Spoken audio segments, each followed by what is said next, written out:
Um evento fantástico, um milagre maravilhoso. Tem um outro ponto que me chama muita atenção nesse texto.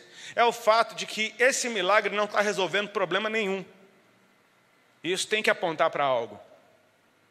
Porque milagres, eles estão sempre resolvendo alguma coisa. É um cego que não via e agora vê.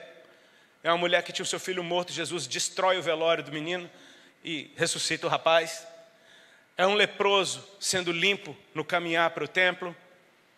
É uma mulher com fluxo de sangue encostando nele e tendo seu problema resolvido. É uma senhora toda torta dentro do templo, ele endireita ela. É um cara da mão mirrada que estica e a mão fica boa. É pão e peixe multiplicando. É Jesus. Milagres, eles estão sempre atrelados a resolver uma situação impossível. Então Deus vem, intervém e o milagre acontece. Amém? Só que esse milagre, ele parece mais com um show. Parece que Deus está dando um espetáculo aqui. Porque não está resolvendo problema nenhum. Jesus vem andando de boa em cima da água. E no final está Pedro andando junto com ele. Não tem um problema sendo resolvido. É um baita de um milagre que, cara, se não é um problema para ser resolvido, eu preciso desconfiar. Deus talvez esteja me mostrando um desenho profético de algo, uma mensagem que Ele quer me passar. E diante disso que a gente falou, eu não sei, eu me sinto livre aqui nesse lugar para compartilhar com vocês algumas impressões proféticas sobre esse texto, amém? Porque isso daqui se parece demais com um desenho bem simples da vinda do Senhor. Amém? É só para você se maravilhar com Jesus nessa noite, amém, meu irmão? Olha que interessante. Jesus já começa a se mover diferente antes disso aqui acontecer. Por quê? Os discípulos de Jesus estavam sempre cuidando dele, sempre meio que fazendo a segurança de Jesus, não deixando o povo esmagar ele, tipo, protegendo Jesus. Até crianças queriam vir até Jesus, os caras estavam barrando as crianças. E Jesus falou, deixa os pequeninos vir a mim, deles é o reino dos céus. Os caras estão sempre protegendo Jesus. Só que depois de alimentar uma multidão de 5.000 homens, fora mulheres e crianças, Jesus despede os discípulos, fala aí, vocês entram no barco e me encontrem do outro lado. E Jesus, Ele mesmo, despede as multidões. E quando o povo foi embora, Ele subiu para um lugar alto, a fim de orar, e ficou ali só. Cara, por favor, me ajuda. É Jesus dando tchau para os discípulos e falando, eu vejo vocês do outro lado. Então Ele sobe e fica só. Me ajuda, amém? Deixa a tua imaginação espiritual vir junto comigo. Tem um desenho profético muito interessante nisso daí. Vocês entram no barco e vão, a gente se encontra do outro lado, enquanto eu vou subir e ficar só por um tempo. Até que na hora mais escura da noite, quando o vento e as ondas estão batendo no barco e há um cenário de medo e morte e treva ao redor, onde o medo só aumentou, lá vem Ele andando sobre os elementos. Ele vem onde ninguém mais vem. É Ele mesmo, só que o medo é tão grande que agora as pessoas estão com medo até dele. E eu não sei se você já é familiar com as Escrituras, porque foi dito pelos profetas que terrível é o dia do Senhor. Deus já deu alguns desenhos do dia do Senhor na Bíblia. Por exemplo, quando o povo de Israel sai do Egito, Deus chama Moisés e diz, ei Moisés, manda o povo santificar, porque no terceiro dia eu vou descer sobre o monte e eu vou falar com o povo do jeito que eu falo com você.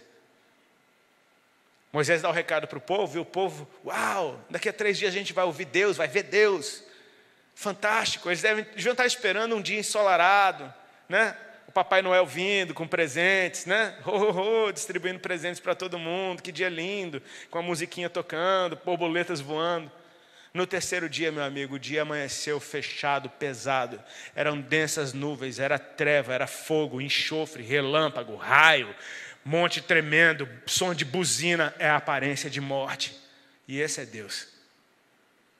E o povo falando, Moisés, não fala Deus conosco, senão a gente morre, fala tu com ele. Ou seja, vai morrer você.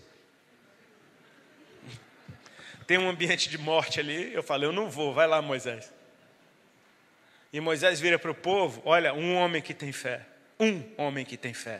Porventura, quando ele vier, achará fé na terra. Tem um homem que diz, irmãos, não tenham medo.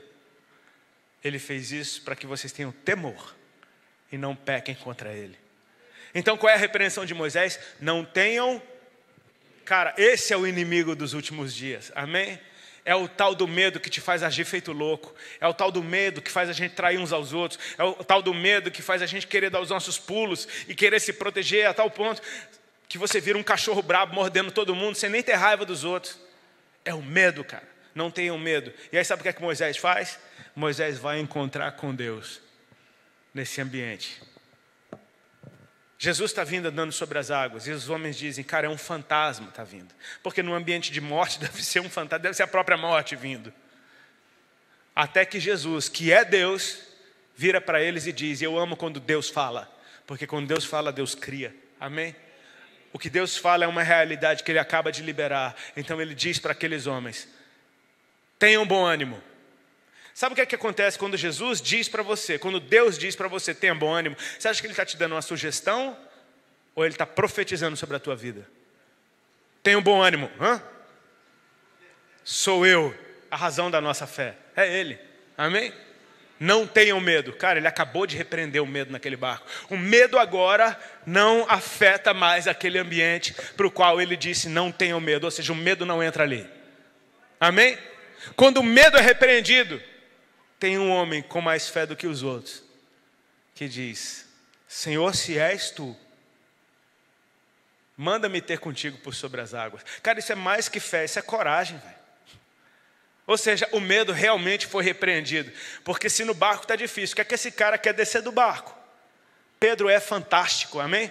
É o meu personagem favorito na Bíblia, que bicho doido. Só que ao mesmo tempo, Pedro, ele tem uma relação com a palavra de Deus, talvez diferente dos demais. A própria ativação de Pedro foi um dia que ele tinha pescado a noite inteira, não pegou nada, está lavando as redes, vem Jesus com a multidão, sobe no barco dele para pregar para a multidão, prega para a multidão, e depois ele desce do barco e fala para Pedro, agora você sobe no barco e vai pescar. E Pedro diz, Senhor, havendo pescado a noite inteira não peguei nada, mas por causa da tua palavra eu vou. Ou seja, Pedro já deu crédito para a palavra de Cristo antes de ver o que a palavra de Deus faz. Isso é fé na palavra. Por causa da tua palavra eu vou. E ele foi. E quando ele lança as redes, era tanto peixe que as redes se rompiam, o barco quase afundou. E ele tinha que chamar outros barcos para ajudar a pegar os peixes. Cara, Pedro não está nem aí para o peixe. Ele vem rastejando na areia até Jesus, dizendo, aparta-te de mim, Senhor, porque eu sou homem pecador. E Jesus fala, não tenha medo. A partir de hoje você vai ser um pescador de almas. Vem e me segue. E esse homem que agora não tem medo, tem coragem para abandonar o barco e as redes e se lançar nessa vida, andando com Ele. Amém?